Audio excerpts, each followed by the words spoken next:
भगवान की जय। गोपी गीत। गोपियां विरावेश में गान करे, प्यारे तुम्हारे जन्म के कारण बैकुंठ आदि लोकों से ब्रज की महिमा बढ़ गई। तभी तो सौंदर्य मृदुता देवी लक्ष्मी जी अपना निवास स्थान बैकुंठ छोड़कर नित्य निर्धन निवास करने लगे, इसकी सेवा करने लगे। परंतु प्रियतम देखो, तुम्हारी गोपियां जिन्होंने तुम्हारे चरणों में अपने प्राण समर्पित कर रखे हैं, वन वन में भटक कर तुम्हें ढूंढ रही है। हे प्यारे, तुम्हारे जन्म के कारण बैकुंठ आदि लोकों से ब्रज की महिमा बढ़ गई। तभी तो सौंदर्य मृदुता देवी लक्ष्मी जब अपना निवास स्थान बैकुंठ छोड़कर नित्य निर्धन निवास करने लगी, इसकी सेवा करने लगी। परंतु प्रियतम देखो, तुम्हारी गोपियां जिन्होंने तुम्हारे ही चरणों में अपने प्राण समर्पित कर रखे, वन वन में भटक कर तुम्हें ढूंढ रही है। हमारे प्रेम पूर्ण हृदय के स्वामी, हम तुम्हारे बिना मोल की दासी। तुम शरद कालीन जलाशय में सुंदर से सुंदर सर, जिसकी करुणा के सौंदर्य को चुराने वाले नेत्रों से हमें घायल कर चुके। हमें मनोरथ पूर्ण करने वाले प्राणेश्वर, क्या नेत्रों से मारना वध नहीं, अस्त्रों से हत्या करना ही वध है। पुरुष शिरोमणि यमुना जी के विषैले जल से होने वाली मृत्यु, अजगर के रूप में खाने वाले अघासुर, इंद्र की वर्षा, आंधी, बिजली, दावानल, वृषभासुर और व्यामासुर आदि से एवं भिन्न भिन्न अवसरों पर सब प्रकार के भय से तुमने बार बार हम लोगों की रक्षा की है। तुम केवल यशोदानंदन ही नहीं हो, समस्त शरीरधारियों के हृदय में रहने वाले उनके साक्षी हो, अंतर्यात्मा हो, अंतर्यामी हो। सके ब्रह्मा जी की प्रार्थना इस विश्व की रक्षा करने के लिए तुम यदुवंश में अवतीर्ण हुए हो। अपने प्रेमियों की अभिलाषा पूर्ण करने वाले में अग्रगण्य यदुवंश शिरोमणि, जो लोग जन्म मृत्यु रूप संसार के चक्कर से डरकर तुम्हारे चरणों की शरण ग्रहण करते हैं, उन्हें तुम्हारे कर कमल अपनी छत्र छाया में लेकर अभय कर देते हैं। हमारे प्रियतम सबकी लालसा अभिलाषाओं को पूर्ण करने वाला वही कर कमल जिससे तुमने लक्ष्मी जी का हाथ पकड़ा, अपने सिर पर रख दो। ब्रजवासियों के दुख दूर करने वाले वीर शिरोमणि श्याम सुंदर, तुम्हारी मंद मंद मुस्कान की एक उज्ज्वल रेखा ही तुम्हारे प्रेमजन के सारे मानमत को चूर चूर कर देने के लिए पर्याप्त है। हमारे प्यारे सखा, हमसे रूठो मत, प्रेम करो, हम तो तुम्हारी दासी हैं, तुम्हारे चरणों पर निछावर हैं। हम अबलाओं को अपना वह परम सुंदर सांवला सांवला मुख कमल दिखाओ, अपना कमल मुख सांवला मुख कमल दिखाओ। तुम्हारे चरण कमल शरणागत प्राणियों के सारे पापों को नष्ट करते हुए समस्त सौंदर्य माधुर्य की खान है, और स्वयं लक्ष्मी जी उनकी सेवा करती रहती है। और स्वयं तुम उन्हीं चरणों से हमारे बछड़ों के पीछे पीछे चलते हो, और हमारे लिए उन्हें सांप के फणों तक रखने में तुम संकोच नहीं किया। हमारा हृदय तुम्हारी विरह व्यथा की आग से जल रहा है, तुम्हारे मिलन की आकांक्षा में सता रही है। तुम अपने वे ही वह चरण हमारे वक्षस्थल पर रखकर हमारे हृदय के ज्वाला को शांत कर दो। कमल नयन, तुम्हारी वाणी कितनी मधुर है, उसका एक एक पद, एक एक शब्द, एक एक अक्षर मधुराति मधुर है। बड़े बड़े विद्वान जिसमें रम जाते हैं, उस पर अपना सर्वस्व निछावर कर देते हैं। तुम्हारी उसी वाणी का रसावादन करके तुम्हारी आज्ञाकारिणी दासी गोपियां मोहित हो रही हैं। दानवीर, अब तुम अपना दिव्य अमृत से भी मधुर अधर रस पिलाकर हमें जीवन दान दो, छका दो। प्रभु, तुम्हारी लीला कथा भी अमृत स्वरूप है। विरह से सताए हुए लोगों के लिए तो वह जीवन सर्वस्व। बड़े बड़े ज्ञानी महात्माओं भक्त कवियों से उसका गान किया है, वह सारे पाप ताप तो मिटाती ही है, साथ ही शरण मात्र से परम मंगल परम कल्याण का दान भी करती है। वह परम सुंदर, परम मधुर और बहुत विस्तृत भी है। और जो तुम्हारी लीला उस लीला कथा का गान करते हैं, वास्तव में भूलोक में वे ही सबसे बड़े दाता हैं। प्यारे, एक दिन वह था जब तुम्हारी प्रेम भरी हंसी और चितवन तथा तुम्हारी तरह तरह क्रीड़ाओं का ध्यान करके हम आनंद मगन हो जाया करती थी।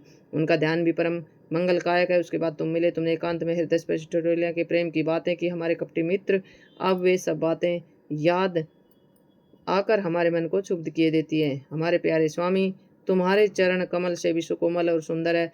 जब तुम गौओं को चराने के लिए ब्रज से निकलते हो, तब यह सोचकर तुम्हारे युगल चरण कंकड़, तिनके और कुछ कांटे गड़ जाने से कष्ट पाते होंगे, हमारा मन बेचैन हो जाता है, हमें बड़ा दुख होता है।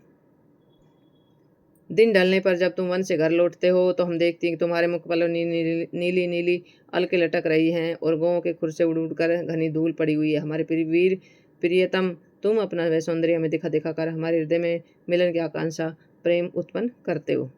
प्रियतम, एकमात्र तुम ही हमारे सारे दुखों को मिटाने वाले हो। तुम्हारे चरण कमल शरणागत भक्तों के समस्त अभिलाषाओं को पूर्ण करने वाले स्वयं लक्ष्मी जी उनकी सेवा करते हो। पृथ्वी के तो वह भूषण ही है। आपत्ति के समय एकमात्र उन्हीं का चिंतन करना उचित है, जिससे सारी आपत्तियां कट जाती है। कुंज बिहारी, तुम अपने परम कल्याण स्वरूप चरण कमल हमारे वक्ष स्थल पर रखकर हृदय की व्यथा शांत कर दो। वीर शिरोमणि, तुम्हारा अधरामृत मिलन के सुख को आकांक्षा को बढ़ाने वाला है। वह विरह जन समस्त शोक संताप को नष्ट कर देता है। वह गाने वाली बांसुरी भली भांति उसे चूमती रहती है। जिन्होंने एक बार से पी लिया उन लोगों को फिर दूसरों और दूसरों की आसक्तियों का स्मरण भी नहीं होता। हमारे वीर, अपना वही अधरामृत हमें वितरण करो, पिलाओ। प्यारे, दिन के समय जब तुम वन में विहार करने के लिए चले जाते हो तब तुम्हें बिना देखे बिना हमारे लिए एक क्षण युग के समान होता है, और जब तुम संध्या के समय लौटते हो तो घुंघराली घुंघराली अलकों से युक्त तुम्हारा परम सुंदर मुखारबिंद हम देखती हैं। उस समय पलकों का गिरना हमारे लिए भार हो जाता है और ऐसे जान पड़ता है कि नेत्रों की पलकों को बनाने वाला विधाता मूर्ख है। प्यारे श्याम सुंदर, हम अपने पति, पुत्र, भाई, बंधु, कुल परिवार का त्याग करने की इच्छा और आज्ञाओं का उल्लंघन करके तुम्हारे पास आई हैं। हम तुम्हारी एक एक चाल जानते, संकेत समझते और तुम्हारे मधुर गान की गति समझकर उसी से मोहित होकर यहाँ आई है। कपटी, इस प्रकार रात्रि के समय आई हुई युवतियों को तुम्हारे सिवा और कौन छोड़ सकता है। प्यारे, एकांत में तुम मिलन की आकांक्षा प्रेम भाव को जगाने वाली बातें करते थे, ठिठोली करके हमें छेड़ते। तुम प्रेम भरी चितवन से हमारे देखते मुस्कुराते और हम देखते तुम्हारा वह विशाल वक्षस्थल जिस पर लक्ष्मी जी नित्य निरंतर विवास करती। तब से अब तक निरंतर हमारी लालसा बढ़ती ही जा रही और हमारा मन अधिक मुग्ध होता जा रहा है।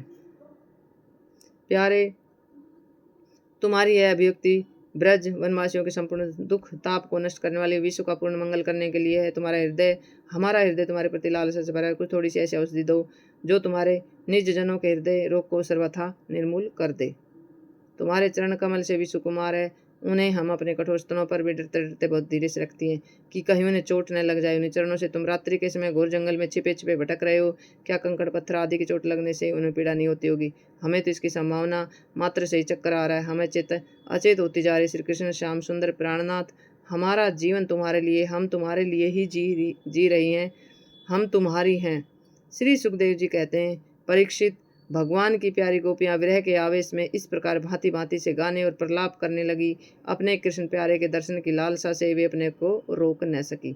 करुणाजनक सुमधुर स्वर से फूट फूट कर रोने लगी।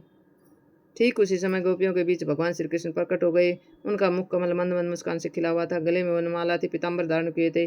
उनका यह रूप सबके मन को मथने वाले, कामदेव के मन को भी मथने वाला था।